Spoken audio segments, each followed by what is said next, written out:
En mä ole sitä metsän uudistamista vastaan, enkä avohakkuita vastaan, kunhan se pysyy siis kurissa, siis siltä vaan, että se ei ole semmoista ahnetta parturointia.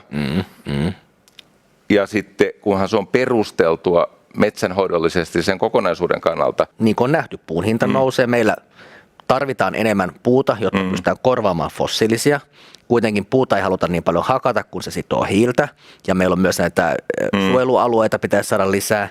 Niin meillähän on tilanne, että kannattaa itsekin hakata viisaasti ja saada kohtuullinen kassavirta, mutta ennen kaikkea maksimoida se arvokasvu ja pitkän tähtäimen puuvarannon arvo.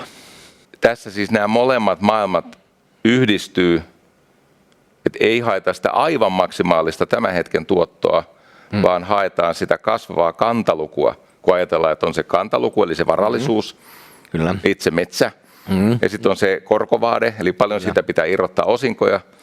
Että jos vaatii liikaa osinkoja, niin sitten se kantaluku alkaa totta kai yli ajan, niin se tosiasiassa kasvaa hitaammin ja vaurautta menetetään.